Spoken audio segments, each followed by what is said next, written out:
ఓం నమో నారాయణాయ. ఓం నమ శివాయ. శ్రీమాత్రే నమ. ఈరోజు గురువారం అనగానే గురుగ్రహ ప్రభావంతో పాటుగా గురువే సర్వలోకానాం భిషజే భవరోగిణాం అనేటువంటి లక్ష్య చింతన ప్రతి ఒక్కరికి కావాలి. గురుబ్రహ్మ గురు విష్ణు గురుదేవో మహేశ్వర గురు సాక్షాత్ పరబ్రహ్మ తస్మై శ్రీ గురువే నమః అని కదా. అందుకే మనం పూజ చేసేటప్పుడు కూడా మొట్టమొదటిసారిగా ఔపోసన పట్టిన తర్వాత శ్రీ గురుభ్యో నమః అంటూ తర్వాతనే దీపారాధన చేయాలి, ఔపోసన పట్టాలి. ఇలా చేస్తే గురువు యొక్క దివ్యవంతమైన అనుగ్రహం మన మీద ప్రసరింపజేయబడుతుంది. లోక గురువు ఎవరు అంటే సాక్షాత్తు దక్షిణామూర్తి స్వామివారు. దక్షిణామూర్తి స్వామివారిని ఎవరు కొలిచినా వారికి జ్ఞానం వచ్చి తీరుతుంది. జ్ఞాన సంపదకు నిలయం దక్షిణామూర్తి స్వామివారు. అందుకే ఆయన మర్రి చెట్టు కింద కూర్చొని ఉంటాడు చిన్న బాలుడుగా.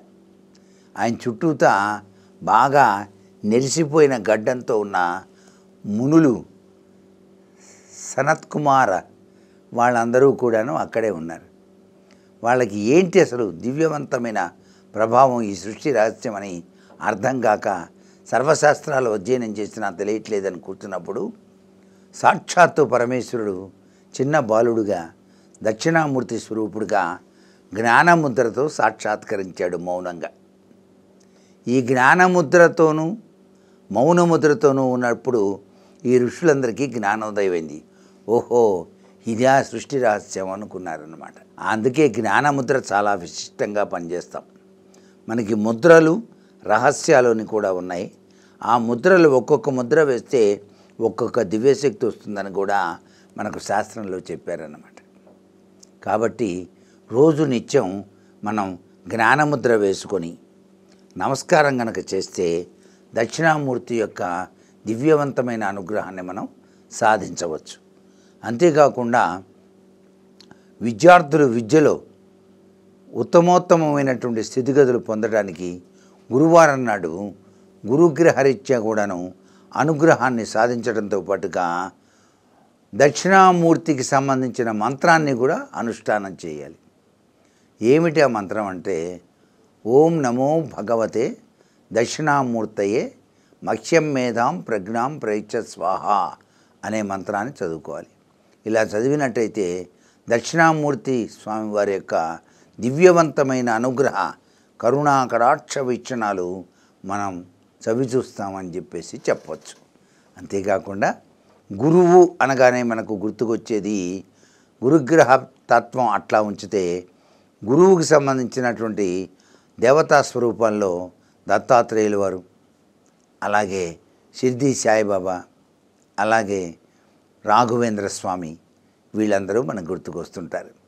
దత్తశరణం మమ అని గురువారం నాడు ఔదంబర వృక్షం చుట్టూతా ప్రదక్షిణాలు 9 చేసి ఆ దత్త పాదుకల దగ్గర తల ఆనించి శ్రీ దత్తశరణం మమ అని చెప్పేసి కళ్ళు మూసుకొని ధ్యానం చేస్తే దత్త కృప వల్ల వివిధ రంగాలలో అభివృద్ధిని సాధించడానికి గురువారం ఎంతగానో సహకరిస్తుంది. గురువారం నాడు శనగలు నానబెట్టినవి తాళింపు వేసి ఆ దత్తప్రభువుకి నైవేద్యంగా సమర్పించి 10 మందికి కనుక పంచినట్లయితే గురుగ్రహ దోషాలన్నీ పోతాయి. అంతేకాకుండా అన్నిట్లో కన్నా గొప్ప విశేషం గురుగ్రహం బాగున్నప్పుడే మనిషి కీర్తి ప్రతిష్టలు వస్తాయి. ఏదైనా సాధించాలంటే గురుగ్రహం యొక్క విశేషకరమైన ప్రభావం పనిచేయాలి. అందుచేత గురువు చీకటిని తొలగించి వెలుగును ప్రసాదించే అమృత తుల్యవంతమైన ప్రభావాన్ని ఇస్తాడు. కాబట్టి ఆయన దివ్య దృష్టితో ఒక్కసారి శిష్యుడిని తలుచుకుంటే చాలు, ఈ శిష్యుడు గొప్పవాడైపోతాడు. అంత విశేషకరం గురుబ్రహ్మలో దాగిన పరమార్థంగా గుర్తెరుగుతూ గురువార విశేషాంశాన్ని ప్రతి ఒక్కరూ కూడాను చాలా జాగ్రత్తగా పసిగట్టి దాన్ని సద్వినియోగం చేస్తే జీవితం వివిధ రంగాలలో అభివృద్ధిని సాధించడానికి ఆస్కారం ఎంతగానో ఉంటుంది సుమా అనే విషయాన్ని ఇక్కడ మర్చిపోకూడదు.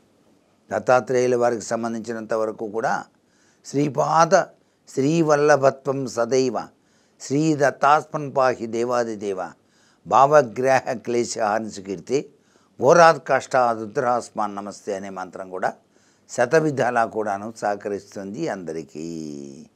ఇంత గొప్ప విశేషం గురువారంలో దాగిన పరమార్థం. సర్వే జనా సుఖినో భవంతు.